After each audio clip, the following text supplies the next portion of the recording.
Welcome back, everyone. I'm really excited for this deep dive. We're talking about habits, like really digging into the how and why we do the things we do. And to guide us, we've got Charles Duhigg's The Power of Habit, which, let me tell you, is packed with mind-blowing insights. It's really incredible how much of our lives are run by these automatic processes we don't even think about. Absolutely. And Duhigg just does a phenomenal job of breaking down the science behind it all in a way that's both fascinating and accessible. So, to kick things off, let's dive into one of the most compelling stories from the book, The Case of Eugene Pauly. Eugene Pauly. Now, there's a case that really makes you question everything you thought you knew about memory and habits. Right. So, Eugene suffered brain damage from a virus, and he basically lost the ability to form new memories. Like, imagine forgetting what you did 5 minutes ago. It's almost impossible to imagine. But here's the thing. Despite this profound memory loss, Eugene could still develop new habits. It's like his brain found a workaround, right? Exactly. And this is where Duhigg introduces the concept of the habit loop. It's this three-part process that underpins every single habit we have. Okay, so break it down for us. What are the three parts? All right, so first you have the cue. This is the trigger that kicks off the habit. It could be anything, a time of day, a location, an emotion. Okay, so like, let's say you always crave a cookie at 3 p.m. That 3 p.m. feeling would be the cue. Exactly. Then you've got the routine, the actual behavior itself, which in this case is eating the cookie. And finally, the reward. This is the satisfying feeling or outcome that tells your brain, hey, this loop was worth it. Let's do it again. So in that sense, the reward would be like that little hit of sugar and satisfaction you get from eating the cookie. You got it. Now, going back to Eugene Pauly, even though his conscious memory was basically gone, his brain could still recognize those cues, run the routine, and experience the reward, ultimately reinforcing the habit. So even without conscious memory, those neural pathways were still firing, creating that automatic response. Precisely. And it just goes to show how deeply ingrained habits are in our brains. We don't even need to consciously remember something for our brains to crave and repeat that behavior. That's both fascinating and a little bit scary, don't you think? Oh, for sure. Especially when you consider how companies have caught on to this and figured out ways to, shall we say, encourage certain habits. You're talking about how companies hack these habit loops to get us hooked on their products? Exactly. And Duhigg gives this great example of Pepsodent toothpaste. You see, back in the early 1900s, people weren't really into brushing their teeth regularly. It wasn't really a thing, I can't even imagine. right? But then along comes Claude Hopkins, an advertising genius who essentially took Duhigg's principles and turned them into a marketing campaign. Okay, so how did he do it? Well, he identified a cue, that kind of filmy feeling you get on your teeth, especially back then when dental hygiene wasn't what it is today. And then he linked it to a reward, this idea of beauty and a sparkling smile. So it wasn't just about clean teeth, it was about tapping into those deeper desires for attractiveness and confidence. Exactly. He created a craving, and Pepsodent became a national sensation. It really makes you wonder how many of our daily routines are driven by these kinds of manufactured cravings, right? Oh, I'd say a good chunk of them. Think about it, that afternoon coffee, Mm. scrolling through social media, it's all part of the same game. But, that's a whole other conversation. And one we'll definitely be having. But first, let's take a quick break and come back to explore how these same principles can be used to create positive change. It's really amazing how these seemingly simple principles, this cue, routine, reward loop, can apply to so many areas of life. It really is. And, one of the things I find most fascinating is how Duhigg takes these concepts beyond just individual habits and shows how they can impact entire organizations. Right. And this is where the idea of keystone habits comes into play, those pivotal habits that can have this ripple effect influencing other aspects of our lives. It's like that first domino. Exactly. Yeah. And there's no better example of this than Tony Dungy, the coach who took the Tampa Bay Buccaneers from being, well, kind of a mess, Uh-huh. to Super Bowl champions. Oh, yeah. Talk about a transformation. And what I love about this story is that it wasn't about like yelling louder or some crazy intense training regimen. Not at all. Yeah. Dungy was all about instilling specific keystone habits in his team.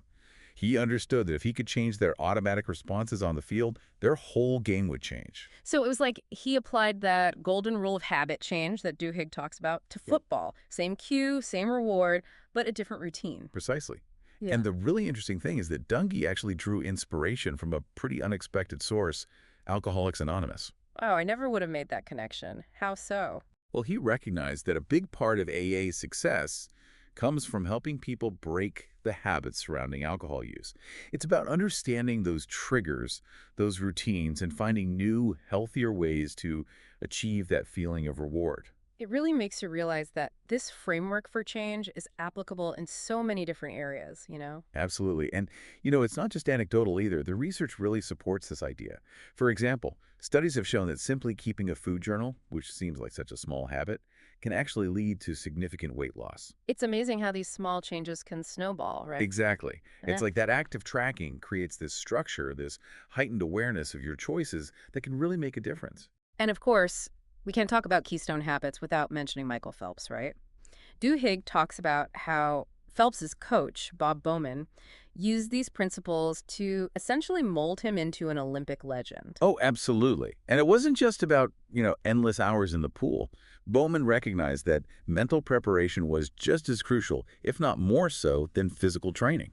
So it was about building those mental habits for peak performance. Exactly. Bowman instilled habits like visualizing success, controlling his breathing, even practicing with, get this, broken goggles. Wow, talk about being prepared for anything. Right. And that focus on those mental habits is a big part of what allowed Phelps to stay calm and focused, even when, his goggles malfunctioned at the actual Olympics. It's incredible. Really highlights the power of consciously designing these habits. But then Duhigg kind of takes us in a bit of a different direction. He talks about how these same habits, these automatic behaviors, can actually work against us, especially in organizations where they can have some really negative consequences. He uses that really tragic example of the 1987 King's Crossfire in London. Right. And what's so striking about that event is that the investigation revealed how this culture of complacency, these really rigid routines, actually prevented employees from taking decisive action when the fire broke out. So even in this life or death situation, people defaulted to those ingrained habits with just devastating consequences. Mhm. It's kind of scary when you think about it, how these deeply ingrained habits can take over even when it's really not in our best interest. It is. And it makes you realize how important it is to be aware of those habits, to kind of step back and examine those automatic behaviors we often just take for granted. Absolutely, especially in those larger systems, those organizations like you were talking about. Right. And, Duhigg goes on to explore this other aspect of habits that's both fascinating and, well, a little unnerving. He gets into how companies use data to not just predict, but even influence our behavior. Oh, you're talking about that whole target pregnancy prediction thing. That's the one. It really raises some interesting questions about privacy and how companies are using our data. For sure. So, for anyone who hasn't heard this story, Target basically realized that expectant mothers and new parents are, well, kind of a gold mine for retailers. Oh, yeah. They're in that life stage where they're much more likely to make those big purchases, form those brand loyalties that stick around. Right. Makes perfect sense from a business standpoint. Still kind of feels like a weird thing to track, though? Yeah, it definitely raises some eyebrows.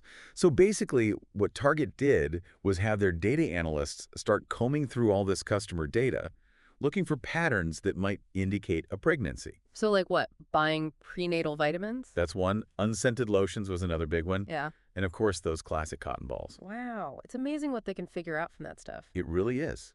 And get this, they even started assigning each shopper a pregnancy prediction score. No way. Oh, yeah. And this allowed them to, fine-tune their marketing, send out those targeted coupons and ads, timed to coincide with, different stages of pregnancy. It's impressive, but man, it really makes you think twice about those loyalty cards. Like, where do we draw the line? It's a huge question, and one that I think we're only going to be grappling with more and more as technology keeps advancing. I mean, just because we could predict and influence these habits, does that mean we should? Such a good point. Now, Duhigg really takes us on quite the journey with this book, and I think one of the most thought-provoking sections is when he delves into this case of a man named Brian Thomas.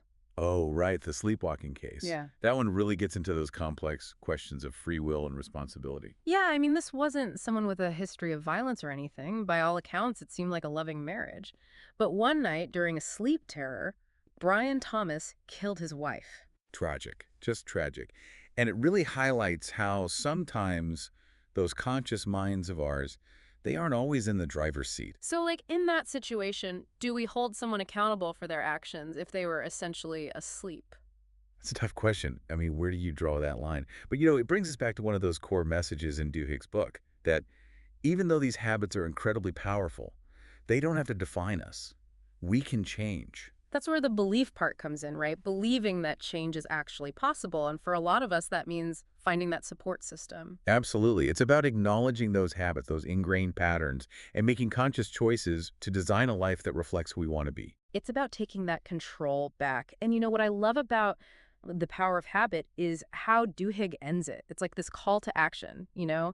If companies can use the science of habit to influence us, well, we can use that same science to empower ourselves. To build those habits that lead to a more fulfilling, meaningful life. Exactly. And I think that's something we can all get behind. So, to anyone listening, if you haven't already, I highly recommend checking out The Power of Habit by Charles Duhigg. It's one of those books that really makes you think about the world and yourself in a whole new light. Couldn't agree more. And on that note, we'll wrap things up for today. Thanks for joining us for this deep dive, and we'll catch you next time.